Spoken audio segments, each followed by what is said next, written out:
Hello dear student, आप सभी का हमारे यूट्यूब चैनल पे एक बार फिर से बहुत बहुत स्वागत है।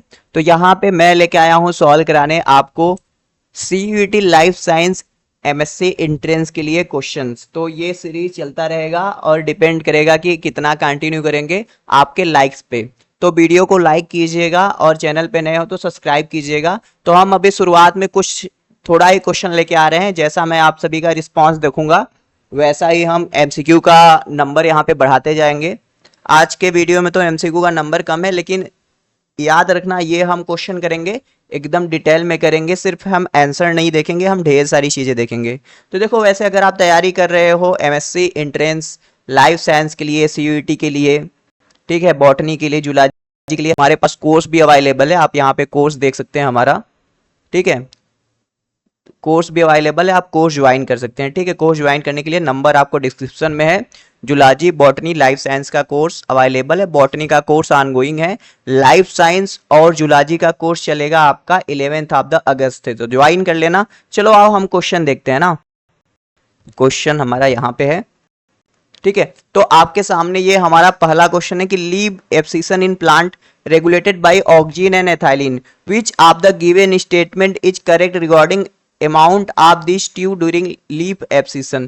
तो क्या होता है एब्सिशन का मतलब पेड़ों से जो टहनियों से पत्तियों का गिर के नीचे गिर जाना, मतलब टूट के नीचे गिर जाना, लीफ एब्सिशन कहलाता है। तो यहाँ पे क्या होता है, एब्सिशन के दौरान क्या होता है, वहां पे एथाइलिन का अमाउंट बढ़ जाता है और ऑक्सीजन का अमाउंट कम हो जाता है। तो आंसर भी आएगा। अब देखो यहाँ पे प्लांट हार्मोन से क्वेश्चन है, लाइफ साइंस में प्लांट बायोलॉजी करके है, वहां से आता है आपका। तो एथाइलिन जो होता है फ्रूट को पकाने में काम करता है, गैसियस फाइटो हार्मोन है, और इसका क्या होता है, मेथियोनिन प्रिकर्सर होता है। ऑक्सीजन जो है आपका क्या कराता है, एपिकल डोमिनेंस कराता है, फोटोट्रोपिज्म कराता है, वीडी साइड की तरह काम में यूज लिया जाता है, और ऑक्सीजन का बायोसिंथेसिस ट्रिप्टोफैन से होता है। तो B will be the correct answer here.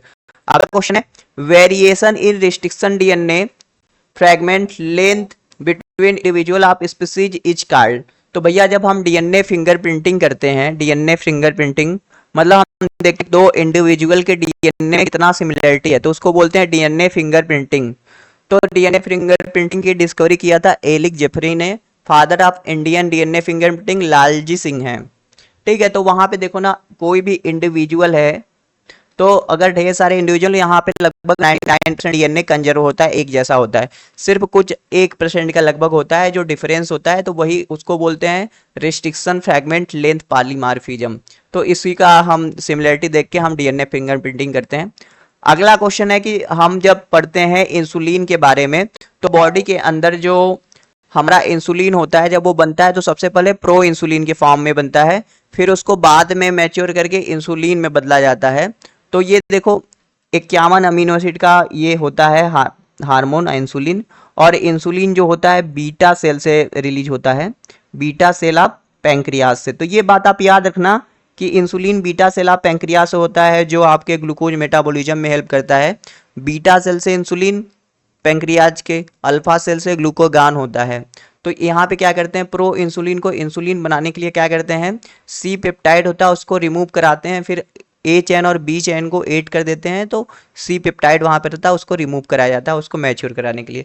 एक क्वेश्चन आपसे ये भी पूछता है कि इंसुलिन की कमी से क्या होता है, तो आपको पता ही है डायबिटीज होता है। सबसे पहले बनाया गया पहला रिकॉम्बिनेंट वाला हार्मोन, पहला जेनेटिक इंजीनियरिंग से तैयार किया गया हार्मोन हमारा इंसुलिन ही था, जिसको इली लिली कंपनी ने बनाया था।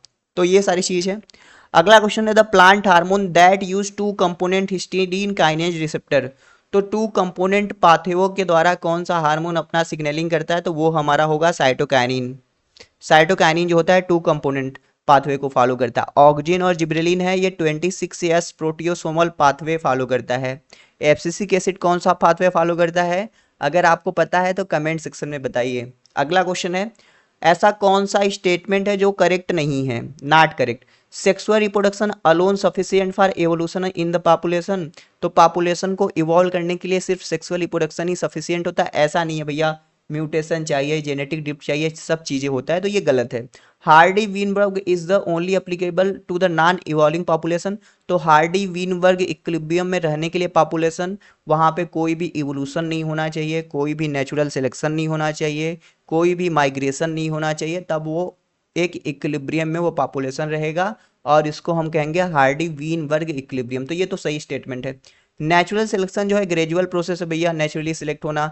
जेनेटिक ड्रिफ्ट जो होता है lead to random fixation of allele over a period of time.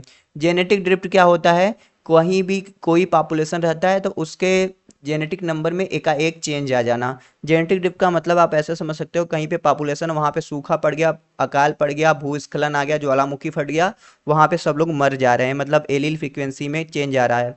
तो ये दो तरीके का होता है। पहला होता है हमारा क्या, बॉटल नेक इफेक्ट, दूसरा होता है फाउंडर इफेक्ट। तो ये सब हम डिटेल में पढ़ाएंगे जेनेटिक्स में, जेनेटिक्स पढ़ाएंगे ना, मॉलिक्यूलर जेनेटिक्स करके है लाइफ साइंस में सिलेबस में आप में, तो वहाँ पे कोर्स में पढ़ाया जाएगा। तो अगर आप तैयारी करें तो कोर्स में आ सकते हैं, जैसा कि मैंने आपको बताया। अब देखो आपका पिरामिड से आया है, इकोलॉजी में आप पढ़ते हैं कि इन्वर्टेड पिरामिड जो होता है होस्ट पैरासाइट सिस्टम में देखा जाता है। तो आपको बताना है कि कौन can be observe in which of the following, मतलब इन्वर्टेड पिरामिड कहाँ पे देखा जाता है। तो इन्वर्टेड देखो, ट्री का आप नंबर ऑफ पिरामिड देखोगे तो उल्टा होगा। बायोमास ऑफ पिरामिड देखोगे आप पॉन्ड इकोसिस्टम में, तो वो भी उल्टा होगा। लेकिन एनर्जी का पिरामिड कभी उल्टा नहीं होता, एनर्जी का पिरामिड ऑलवेज अपराइट होता है। क्या होता है, ऑलवेज अपराइट होता है। तो पिरामिड देखो तीन प्रकार का होता है ना इकोलॉजी में, pyramid of number, pyramid of biomass, pyramid of energy. तो pyramid of number and biomass can be inverted, but pyramid of energy never can be inverted. ये बात आप याद रखना। अल्टीमेट सोर्स ऑफ एनर्जी कौन है इकोसिस्टम को रन कराने के लिए, सनलाइट, सन है। अगला क्वेश्चन है विच of the two type 2 survivorship curve. तो देखो आप ना जब इकोलॉजी पढ़ते हो तो वहाँ पे सर्वाइवरशिप कर्व होता है, मतलब कौन सा ऑर्गेनिज्म कैसे जिएगा, कहाँ पे डेथ रेट ज़्यादा होगा, कहाँ पे डेथ रेट कम होगा। तो एक हम कर्व ऐसे बनाते हैं, ये ऐसे जाता है, एक ऐसे जाता है, तो ये समझ लो एक कर्व है। तो ये मान लो हमारा ऊपर का टाइप 1 है, ये बीच में का टाइप 2 और ये टाइप 3 है। तो टाइप 1 सर्वाइवरशिप कर्व होता है ना, तो इसको हम बोलते हैं कॉन्वेक्स टाइप का, कॉन्वेक्स टाइप का बोलते हैं टाइप 1 वाला। तो टाइप 1 में क्या होता है, यहाँ पे पेरेंटल केयर ज़्यादा होता है, जैसे हम इंसान हो गए, हाथी हो गए, हाथी हो गया ये सब। तो उसमें क्या होता है, पेरेंटल केयर ज़्यादा होता है, प्रोजेनी का नंबर कम होता है, यानी क्लच साइज छोटा होता है। तो अर्ली एज में डेथ रेट यहाँ पे कम होता है टाइप 1 में। ठीक है। टाइप 2 क्या होता है, यहाँ पे जैसे छिपकली हो गया, पंछी में मिलता है, यहाँ पे क्या होता है, मोर्टेलिटी जो होता है ये कभी भी मर सकते हैं, यहाँ भी मर सकते हैं, यहाँ भी मर सकते हैं, कभी भी मर सकते हैं। टाइप 1 में क्या होता है, अर्ली एज में मोर्टेलिटी कम होता है। टाइप 3 में जो होता है ये कानकेव टाइप का होता है। टाइप 3 जो होते हैं लोअर ऑर्गेनिज्म लाइक इंसेक्ट ये सब हो गए, तो उसमें यहाँ पे बच्चों का नंबर ज़्यादा होता है, तो पेरेंटल केयर बहुत कम होता है, तो अर्ली एज में इसमें डेथ रेट बहुत ज़्यादा होता है। तो ये सब भी हम पढ़ाएंगे डिटेल में, ओवरव्यू में आपको बता रहा हूँ। ठीक है।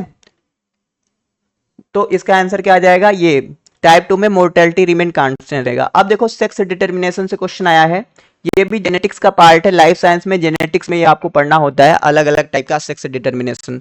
लाइक आप पढ़ते हो जैसे ये वाला सेक्स डिटर्मिनेशन आप ह्यूमन में पढ़ते हो, यानी ये रहेगा तो गर्ल चाइल्ड, ये रहेगा तो मेल चाइल्ड, बॉय चाइल्ड।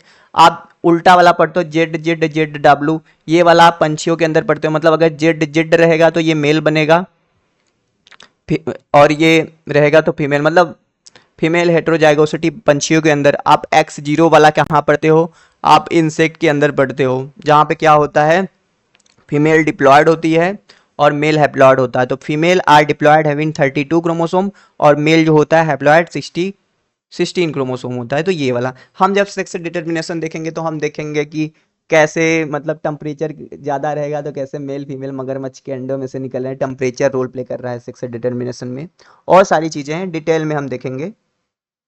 ठीक है। फिर चलिए अगले क्वेश्चन पे चलते हैं, ब्लू बेबी सिंड्रोम किससे होता है। तो जब आप इकोलॉजी पढ़ते हो तो वहाँ पे आपको डिजीज का नाम आता है कि किसके वजह से कौन सा डिजीज होता है ना। तो ब्लू बेबी सिंड्रोम जो होता है नाइट्रेट की वजह से होता है, और आप सॉइल में ज़्यादा नाइट्रेट दे दोगे तो वो उसके वजह से ब्लू बेबी सिंड्रोम हो जाएगा। आप देखो पारा हो गया, तो पारा की वजह से क्या होता है आपका मिनीमाटा डिजीज होता है, मिनीमाटा डिजीज। आपका देखो कैडमियम हो गया, इससे क्या होता है, इटाई इटाई होता है, इटाई इटाई होता है। तो ये सारा भी है, इकोलॉजी के अंदर आप पढ़ते हो, पॉल्यूशन इकोलॉजी में।